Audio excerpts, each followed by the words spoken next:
This will be the first team, by the way, that is not going to have a home playoff game. They'll go on the road in round one. So think about this matchup. SC as the 8 seed, the Georgia Bulldogs as the 9 seed.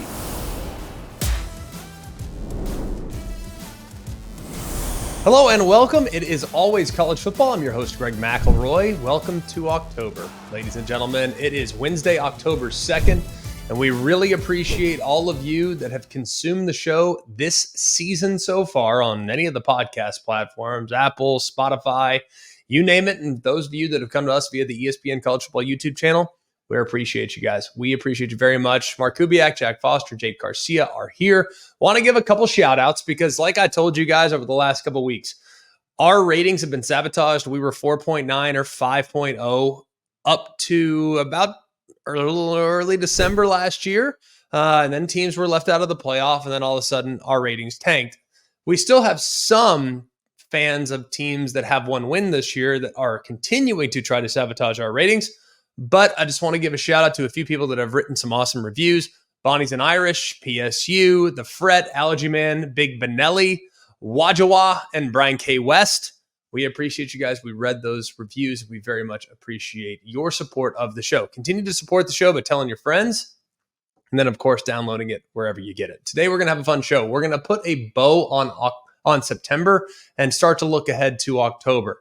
This is a little bit more casual, a little bit more 30,000 foot perspective. As you guys know here on our show, we like to dive a little bit deeper. That's kind of we think that's what makes us a little different. Like I've heard other analysts break down offensive coordinator hires like, yeah, he was good and he scored points and they had a lot of yards. Like we like to dive a little bit deeper into the weeds from time to time. And that's perfectly fine. There's place for everybody. But today we're going to kind of take a step back, look at the bigger picture, and try to assess where the college football landscape is going.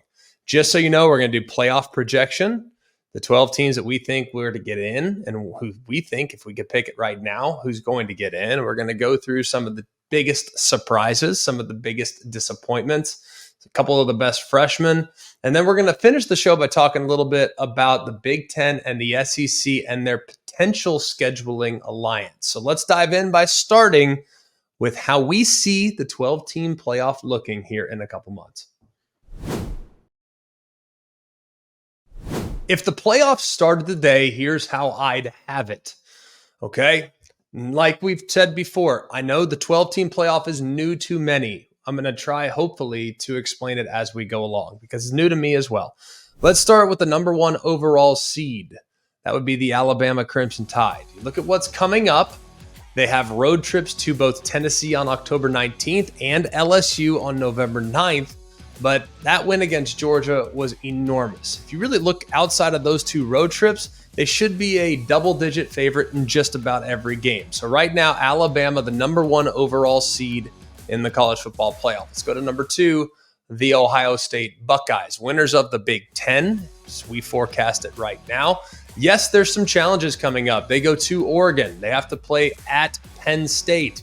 But you look at Ohio State, I think at this point it's a bit of an incomplete grade, but their personnel is really difficult to kind of point to and feel terrible about. So I think they match up pretty well with just about everybody. And yes, I know they have Michigan at the end of the year, but I am not drinking the Michigan Kool-Aid at all. So Ohio State's at number 2. Let's go to number 3. It's the Miami Hurricanes. Yes, not their best performance last Friday against Virginia Tech. But what is continuing to amaze me about Miami, they were kind of their own worst enemy against Virginia Tech. But guess what? Last year, with the mistakes they made, the turnovers they had, the big plays given up defensively, last year, that would have been a game Miami would have lost. This year, they somehow, some say it was miraculous. I don't think so. I think it was the correct call. They survived the Hail Mary attempt. They overcame the turnovers, and they ultimately won the game to preserve their undefeated season. They are winners of the ACC. They will be the 3rd overall seed if the college football playoff were to start tomorrow. Let's go next to the Big 12 champ. And now this is where it gets a little dicey. Okay, but I'm picking the lesser of many evils because I look at the Big 12 right now, and if you feel confident handicapping it, then by all means, you have a gift from God because I have no idea how this thing is going to play out. I look at BYU, super impressed with BYU. I think Kansas State still has a crazy high ceiling. I'm not willing at this point to write off Utah because if Cam Rising gets back and the offense gets going, they're still going to be in great shape. What about Arizona? Is this a performance from last week that is sustainable? What about Colorado? Maybe they have crazy firepower. So I don't feel great handicapping any of these teams. I think the lesser of many evils is Iowa State because I look at their schedule and I think it is not manageable, but more favorable than most. They go to West Virginia on October 12th, to Kansas on November 9th, and yes, they travel to Utah on November 23rd. Kansas State comes to them on November 30th. So still a lot of landmines there for the Cyclones, but they're undefeated at the moment. They're undefeated in the conference. So I'm going to go with them. Talented quarterback, talented running back, and a really stout defense. I will take the Cyclones there at the number 4 seed. Let's move into the at-larges. This is where it gets a little bit more controversial, okay? Let's start with number 5, runners-up in the SEC. It's the Texas Longhorns. You look at the schedule. You got Oklahoma on October 12th, followed by Georgia on October 19th. I think you look at those two. If they can get a split, they should be in a really good spot. And a split, to me, I think they'll be favored in both those games comfortably. So a split feels almost unlikely. Yes, a trip to Arkansas in November is not easy. Kentucky coming to them will be tough, and we know the road trip to College Station on November 30th will be a beast. But at worst, based on what they've done and based on what they have remaining, it's hard for me to envision Texas any worse than 10-2. I think they'll be the 5 seed and the runners-up in the Southeastern Conference. Go next to the 6 seed. That would be the Tennessee Volunteers. It's the 3rd place team from the SEC. Now, this is a team that I think could very easily end up being number 1 overall. Just saying, with what I've seen up to this point, how they defend, the likely progress from Nico Iamaleava, the talent that they have at wide receiver, this team, when we fast forward, has plenty of opportunities to move from the 6th spot where I have them right now all the way up to the number 1 by winning the SEC. I think you look at what they have remaining. Would you be that surprised if they beat Alabama at home? Would you be surprised if they went to Georgia and gave Georgia all they wanted, given the big plays that Georgia just gave up on the defensive side? Even if they split those, they might end up in the SEC title game. And I'd be shocked if this team was any worse than 10-2 at season's end. Even if they lose to Bama, lose to Georgia, I can't imagine there's a lot of other teams on that schedule that are going to give them a ton of fits. Tennessee in there as the 6th seed. Remember, 5, 6, 7, and 8 all host home playoff games. So imagine a home game at Texas and a home game at Neyland. That would be pretty exciting. Let's go to the 7 seed. This would be the Oregon Ducks, the runners-up in the Big Ten. Bit of a slow start for the Ducks, but still a lot left for them on the schedule. Ohio State comes to them on October 12th. That'll be big. If they get that one, you can basically just say, hey, yep, they're in the college football playoff. They lose that one, still very much alive with road trip to Michigan, who I think is superhuman, and at Wisconsin. So Oregon, I have them at the 7 seed, Big Ten runner-up. They are in the college football playoff. At number 8, here's where it gets interesting. Who's ready for this? The USC Trojans. Now, you look at the schedule. They've already got a win against a possible playoff contender in LSU. They shouldn't have any games affected by weather. That was long a conversation. Imagine USC traveling all the way up to the Big House in November. Well, they don't play in the Big House in November. They only have one game outside of Los Angeles beyond November 2nd, and that's at Washington. And while Washington might be rain in the forecast, I don't think we're going to see a lot of snow in the forecast in early November. So road trip to Washington on November 2nd is a tough game. I think their toughest game on the schedule right now is Penn State at home. That's coming up in a couple weeks. And right now, how much do we know about Penn State? Is Penn State's offense that improved against a defense in SC that I think is significantly better than they were a year ago? They finished the season against Notre Dame at home, and I think they can possibly get both those games. I think they get Penn State. I think they can get Notre Dame for sure, but even a split gets them to 10-2 and a likely playoff spot. That game against Notre Dame, by the way, if they lose to Penn State, which is not unthinkable, they lose to Penn State, then SC has 2 losses. That game against Notre Dame might very well turn into a playoff game for the Trojans or the Irish. Winner is in, loser is out. I have SC at 8, so you already know which way I'm leaning in that matchup at the moment. Let's go next to Team number 9. This will be the first team, by the way, that is not going to have a home playoff game. They'll go on the road in round 1. So think about this matchup. SC as the 8 seed, the Georgia Bulldogs as the 9 seed. There's another loss coming on this schedule, I think. I'm no longer as concerned with what I saw from Ole Miss that's going to be a tough one for Georgia. I think they'll go to Oxford, and I think they'll handle that game. But you look at Texas, you look at Tennessee at home. I think either one of those two teams can block Georgia well enough to take advantage of what might be a bit of a liability in the back end defensively. So Georgia, I think they're a 10-2, possible 9-3 team. But even 9-3, when you look at that schedule and a win against a possible playoff team in Clemson in the non-conference, I think Georgia's still very much alive in the playoffs right now. That's the 4th SEC team, but I like the Georgia Bulldogs to be in. I have them as the number 9 seed. At number 10, I have the Penn State Nittany Lions. This now gives the Big Ten 4 teams. You look at their schedule, Ohio State at home and at USC. They have a couple of the road trips that might be a little tricky. At Wisconsin, perhaps, maybe at Minnesota. It's a tricky one. Purdue, I'm not imagining a whole lot from them. They are at worst with that schedule a 10-2 football team. Remember, they're undefeated right now. The only way they are worse than a 10-2 team is if they suffer a significant upset. So Penn State in, even though the strength of schedule isn't great, I have them as the 10 seed in the playoff, but having to go on the road in round number 1. At number 11, very tough one here. I'm taking the Clemson Tigers. That gives the ACC 2 teams. Who are they going to lose to? I just want to know. Like, you tell me right now, yes, they lost to Georgia early, but who are they going to lose to? Are they going to lose to Louisville at home? Did they lose at Pitt? Did they lose at Florida State? Did they lose at Virginia Tech? If they lose any of those, they're out.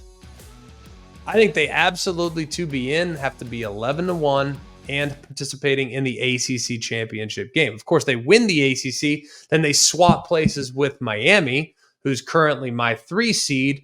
Clemson, I think, though, at 11-1, maybe even 10-2, gets 2 in from the ACC. So they secure that last at-large spot because spot 12 goes to the highest G5 team. And right now, I believe, based on how Ashton Genty's playing, I believe that team is going to be Boise State. So, going from the top, Bama 1, Ohio State 2, Miami 3, Iowa State 4. 5 is Texas, 6 is Tennessee, 7 Oregon, 8 USC, 9 Georgia, 10 Penn State, 11 Clemson, and 12 Boise State. So that means you'll get Texas and Boise, which is pretty exciting, right? You get Clemson in a potential in a matchup against Tennessee. We saw that one a couple years ago in the 6-11 game. In the 7-10 game, you have Oregon against Penn State. In the 8-9 game, you have USC hosting Georgia.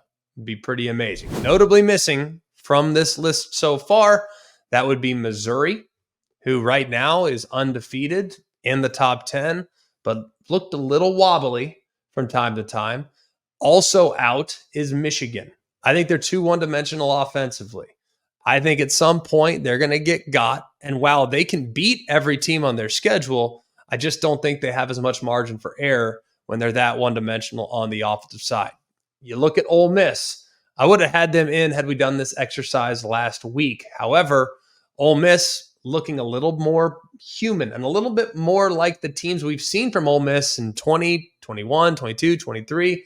They kind of look like they're the same along the offensive line, and that is not good for their playoff prospects with road trips to Ole Miss or to LSU, to South Carolina, and Georgia coming to them. Notre Dame is on the outside looking in.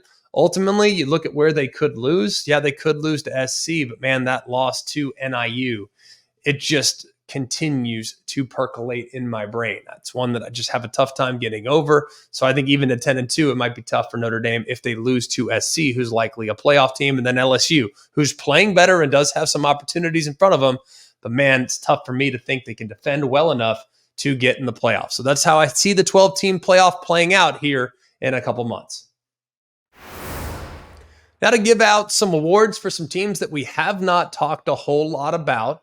And there might be, a time here in a few weeks where they enter the playoff conversation that we just had, but wanted to give out some superlatives this year to some of the biggest surprises in the first month of the season. Let's start with the BYU Cougars. Now, they took a big step back. You look at where they were. This has not been a team that's ever been scared to play against Power 5 competition. They went toe-to-toe against Big 12 and Pac-12 teams for years. Actually fared very well in some of their matchups against the Pac-12, but in their first year at the Power 5 level, they took a big step back. They went 2-7 in the conference last year. They missed a bowl for just the second time since 2005. But here in year two, Kalani Sitake's got his team ready to rock and roll. They're 5-0. Their season win total for the record was 4.5. The defense and the defensive line has been off the charts good. They are 16th nationally in yards per play allowed.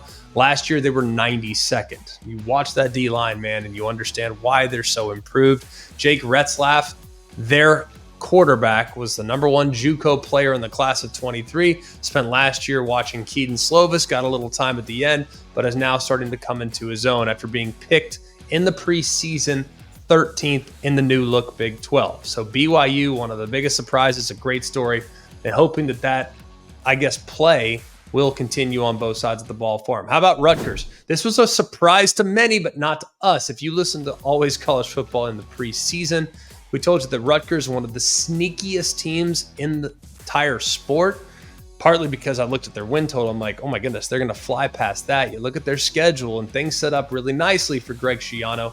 They have some star players, by the way. Kyle Monangai is amazing. A year ago, he went for over 1,200 yards, and he's been off to a pretty good start. He's averaging 150 yards a game and over 6 yards a carry. There's only two running backs that are averaging more rushing yards per game this year. Ethan Kaliak-Manis has provided some stability to the quarterback spot. He's been efficient with 7 touchdowns against just 1 pick.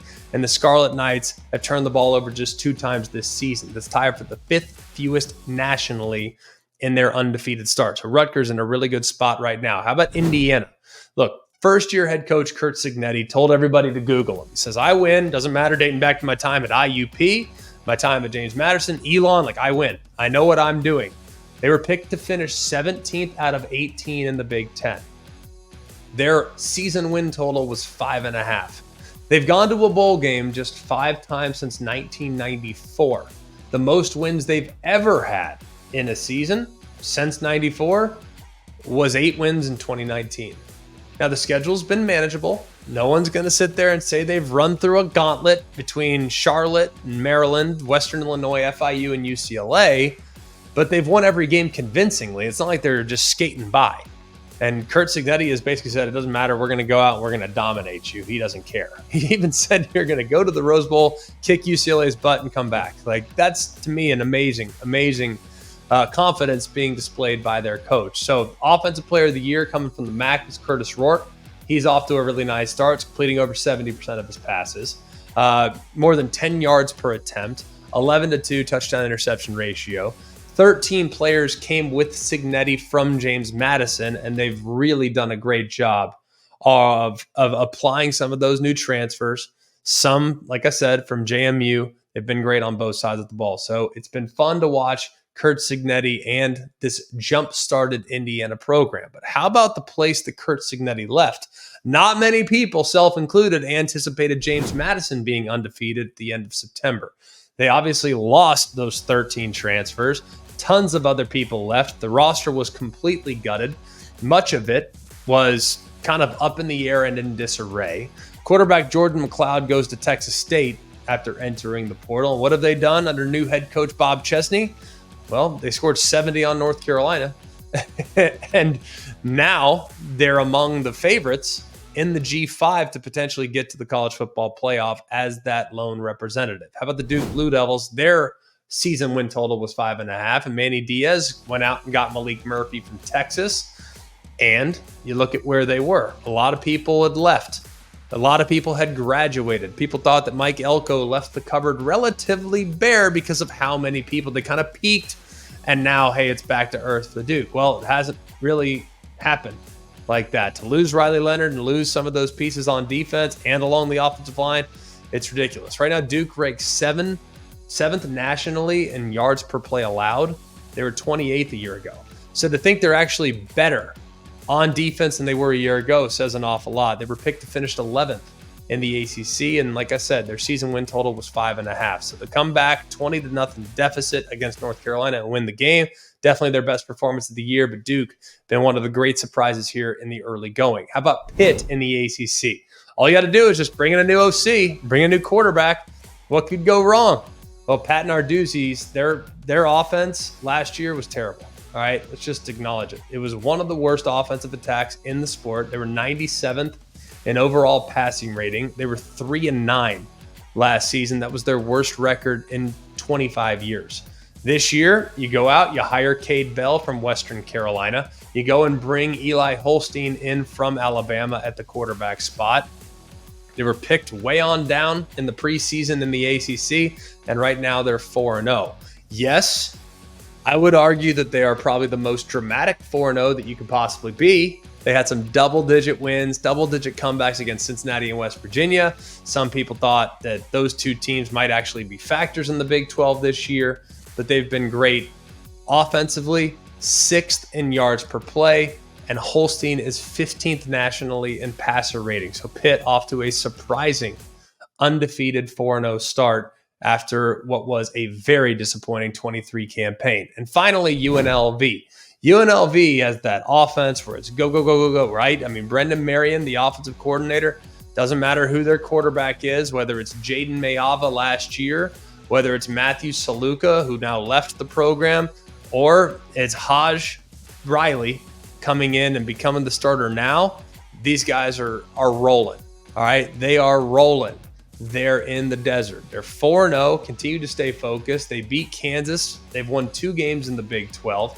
This week, they'll host Syracuse in another big opportunity for them. So Barry Odom's team really well positioned to get to the G5 if they can beat Boise State to win the Mountain West. So just an amazing start again for UNLV after so many pieces left off last year to reset and continue to move forward. One more positive that I wanted to give a little love to is Boston College. Yes, they're 4-1, but their season win total was 4.5. So Bill O'Brien has done a great job in his first few weeks there as the head coach at BC.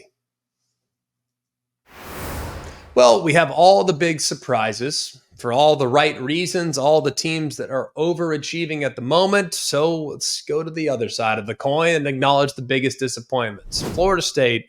There is no one in college football that is more disappointing than Florida State. Coming in, season win total at 9.5, and to be currently 1-4, that one win coming against Cal in impressive yet less than impressive fashion, Florida State is struggling. Okay, it's their offensive weapons. They have not been able to run the football. You have one of the most experienced offensive lines in the sport, and they haven't been able to really impose their will whatsoever. And a defense that's been pretty leaky at times against the run.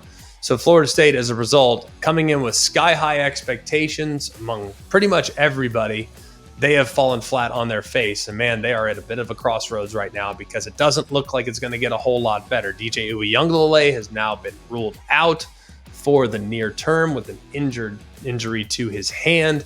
Brock Glenn will step in, so hopefully he can provide a bit of a spark. Man, it is going to be an ugly one in Tallahassee if things keep trending in this direction. Virginia Tech was also a team that had some momentum coming off of the second half of last year. They had played well down the stretch, so people kind of thinking, hey, this is a bit of a darling, bit of a dark horse there in the ACC.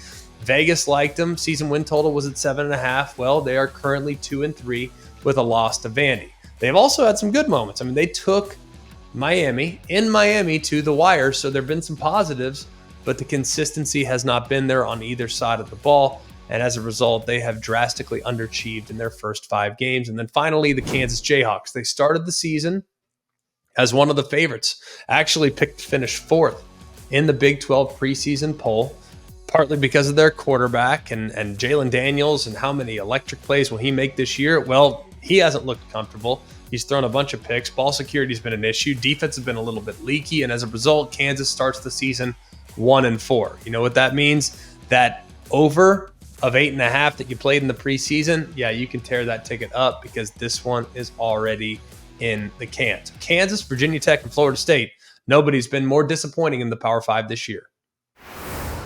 Put together a short list, really just 3 guys that have kind of stood out to me. There's just sometimes when you look at freshmen, okay? And I'm talking true freshmen, brand new to the sport, never played at this level of the sport. There's some guys that just look like they are way ahead of their time, like way mature beyond their years. And there's 3 that have really stood out to me this year. I'll start with the quarterback, Dylan Raiola from Nebraska. Now, when he signed in Nebraska, there was a ton of fanfare and excitement, in large part due to his potential. Now, he is a big reason why Nebraska is off to a great start at 4-1. Looks like they're poised to have their best season in nearly a decade. The last time the Huskers actually won more than 5 games was back in 2016, and here we are, sitting at 4-1 the first month into the season. Throw for over 1,200 yards, nearly 250 a game. But what I love most is that for a young player, the 9-2 touchdown to interception ratio is massive. He's also been super efficient, completing north of 70% of his passes. So he's really confident. He's calm. I think they've done a really good job on their staff of keeping things simple and manageable for him. They're not putting too much on his plate, especially when you look at what they had at the position last year. Remember, this was a quarterback position last year that averaged just 136 yards passing a game and had a 52% completion rate. So the consistency that Raiola's given that position has taken Nebraska from a bottom dweller to a contender there in the Big Ten. Let's go next to Jeremiah or J.J. Smith from Ohio State. You're going to notice the next 2 guys are probably pretty dang obvious. This guy comes in with all sorts of fanfare, and he reminds me very much of a guy like Julio Jones. Just big, physical, looks the part. He looks like he's 28 years old when he's just 18 or 19, but he's not really, at this point, giving up any physical limitations to anyone he's played against. Now, Ohio State's competition will strengthen, so it's hard for me to learn a whole lot about what J.J. Smith might be when he's playing against the likes of Michigan State, who I think is average on the perimeter, Marshall, who's super average on the perimeter, and the other teams he played in the first few weeks. So we're going to find out more about this young man, but man, he's off to a great start here in his first few weeks as a Buckeye. And then Ryan Williams from Alabama. I don't know what more you can say about this young man. To do it on the biggest possible stage, going for nearly 200 yards against the Georgia Bulldogs, who do have corners that will play professionally. He did an amazing job of creating separation, did an amazing job of being consistent with his hands. The guy almost never drops the ball. He almost never is out of position, and he always seemingly tracks the ball in the air better than anyone else that has eyes on the football as it's traveling towards them. I love what I've seen from Ryan Williams. The one thing I did not anticipate was him being as strong as he is and being as good as he is after the catch. So Jeremiah Smith, Ryan Williams, and Dylan Raiola so far through the first month of the season have been the 3 freshmen that are just above anyone else at the position that I've seen here so far. All right, so we've already given you our playoff rundown. We've already given you our biggest surprises as it relates to teams. We've given you our biggest disappointments, and we've given you the 3 freshmen that seemingly have stood out above all else. Now it's time to look forward just a little bit. All right, look into October and just get excited about some of the matchups, some of the answers that we're going to have here coming up very soon. Let's start this upcoming weekend when Missouri goes to Texas A&M. Missouri has not played great. They've been inconsistent, and they haven't really been super dynamic offensively. The defense has even had some challenges as well. So Missouri goes to A&M, a team that has been battle-tested. Granted, you can tell me, I don't know how good Arkansas is. I don't know how good Florida is. I think Notre Dame is pretty good. Texas A&M's played 3 high-quality teams, and they are 2-1 in those games. They now host Missouri with a big opportunity to get a top 10 win under their belt for Mike Elko. I'd anticipate the best from the Aggies this weekend. So this weekend, that's a good one to be paying close attention to. Let's go to October 12th. Clear your schedule this day. You got Ohio State at Oregon. This will be Ohio State's first test of the season and potentially their biggest test of the season here 5, 6, 7 weeks into the year. Penn State on the same day goes to USC. This is a game that coming into the season I hadn't circled because I thought Penn State was going to be super elite. I thought SC would still have some challenges on the defensive side. Well, now Penn State's got a pretty good looking October schedule. UCLA at USC at Wisconsin. Wisconsin is as good as I thought. SC's better than I thought. UCLA is exactly what I thought. If Penn State can get through the next 3 weeks unscathed, they can punch their ticket to the playoff as well. But a win for SC would be massive for Lincoln Riley in really his first big home environment against top-tier competition in the Big Ten. Let's go next to Ole Miss and LSU. Is this a game where it's win and you're alive, lose and you're out? Ole Miss loses this game. Can they still possibly make the playoff? Probably not. Not with the trip from Georgia coming a couple weeks later. So Ole Miss got to have this one. And LSU with the early season loss to USC, their margins are pretty thin too. So it could be a significant playoff type of setting there for the Bayou Bengals and the Rebels. And then finally, the Red River rivalry. What more do I need to say? Texas and OU with an SEC badge on their chest on October 12th. Yeah, give me some of that. Always look forward to that game. We also, on the 19th, have a pretty phenomenal triple header as well. The SEC championship scenario is going to be a whole heck of a lot less murky after the third Saturday in October. Bama, Tennessee. Tennessee won the last meeting against the Tide in Knoxville. Can they do it again? Make it 2 in a row against potentially the number 1 ranked team in the country. Tennessee has been up to the task the last few weeks, played great against NC State, played great against Oklahoma, got a tough and I think a sneaky road trip to Arkansas this week. But if they can get past that one, things set up pretty nicely for them against the Tide at home here in a few weeks. Same day, following that Bama-Tennessee game, or preceding that Bama-Tennessee game on ABC, will be Georgia at Texas. Now, Texas has been pretty dang good. Pretty dang good. Oklahoma and Texas on the 12th. Georgia at Texas on the 19th. Welcome to the SEC Longhorns. So this will be a big one for both Georgia and for the Longhorns to have this opportunity. 19th also has Miami and Louisville. So the winner, I think for the most part, could go ahead and punch their ticket to the ACC championship. The loser, still alive, but it's certainly not a foregone conclusion. Let's go next to the 26th. You do have a game on Friday when Boise goes to UNLV. The winner might have the inside track to the Mountain West Championship, obviously, and might have the inside track to the Group of 5 college football playoff spot. So Boise at UNLV on the 25th of October. You also have Missouri at Alabama. Very dangerous game for Bama, but one that's at home. Bama's been great at home.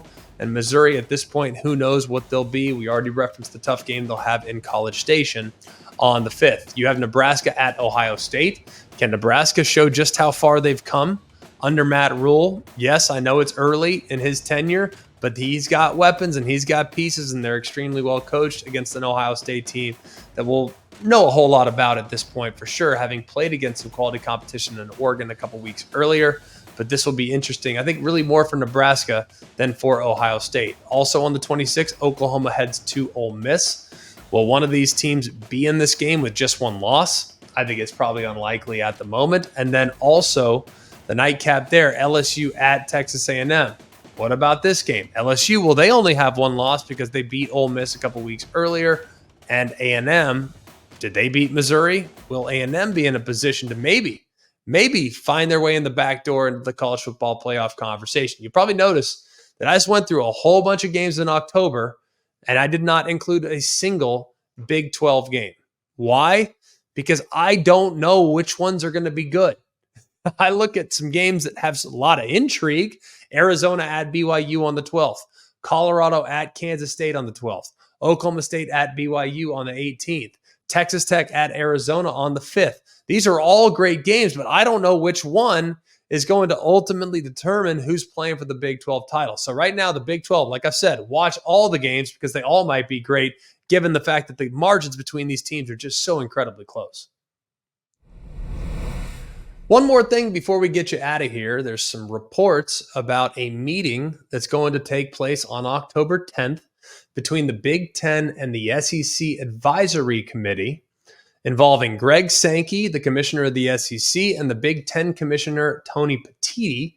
They're both scheduled to attend, and they're going to talk about the status of the antitrust settlements between the NCAA and the power conferences. They're going to talk about how they should proceed when it comes to furthering the discussions about what the future of the playoff looks like. And one other thing that I think will be really interesting, and I want to spend most of my time here because I don't really care that much about the bureaucracy of the sport at the moment. I'm thinking more about games. I'm in season. When you want to talk about settlements, come see me in February. We'll do then. But can we figure out a scheduling coalition between the SEC and the Big Ten? It'd be great for the sport, guys. Whether you love the SEC, hate the Big Ten, love the Big Ten, hate the SEC, love Fox, hate Fox, love ESPN, hate ESPN, love NBC, hate NBC, love CBS, hate CBS. These are good for the sport. When we attract eyeballs to our sport, that is a rising tide, and that lifts all ships. You think about some of the matchups we've had already this year. Texas and Michigan had 9.2 million viewers. USC LSU had 8.6 million viewers. These were two of the most watched games of the season through the first 4 weeks of the schedule. So imagine if the SEC implements the 9-game conference schedule, which I don't know if there's momentum there or not, but they implement a 9-game schedule. The Big Ten already has a 9-game schedule. And then you have a couple of games every single year. Well, let's say one non-conference game every year where the SEC plays the Big Ten. So if you finished first in the SEC last year, you get to play a top 1, 2, 3 team in the Big Ten the following year. If you're the 7th best team in the SEC, you play the 6th, 7th, 8th best team in the Big Ten. If you're 14th in the SEC, you play Indiana, Purdue. I know Indiana's good this year, but just historically speaking, you play Purdue, you play one of those teams that's at the bottom. So it would be an awesome, awesome thing. Not that dissimilar to basketball, where you have these conference challenges that have become super popular with basketball non-conference scheduling. There is some momentum, it sounds like, on both sides, that the SEC and the Big Ten non-conference games could be sold separately to a television network, which would create an additional revenue stream for both conferences. When you see that, hey, they could take that package and sell it separately. That's when the wheels started to get spinning, thinking, all right, hang on a second. If this can make more money, we're in, right? And if it makes more money and it increases viewership, that's good for everybody. So let's get on board with a scheduling coalition between the Big Ten and the SEC. They have our full support here at Always College Football. That'll do it for us here at Always College Football. Like I've told you at the beginning of the show, can't tell you how much we appreciate all of you that have taken the time to rate the show on whatever podcast platform you're on. Please do that for us. The ratings have been sabotaged. We used to be a 4.9 or a 5.0 until teams were left out of the playoff. It's not because of the quality of the content. It's because people's feelings were hurt. So go and fight that. Combat that alongside us by giving the podcast 5 stars on whatever podcast platform you're on. So for all of us here at Always College Football, for Mark, Jake, Jack, the other Jack, I'm Greg. We hope you have an amazing day. And remember, it's always college football. Hey guys, it's Greg McElroy. Thanks for watching Always College Football. Make sure you like, rate, and subscribe to ESPN's YouTube channel and wherever you listen to your podcasts.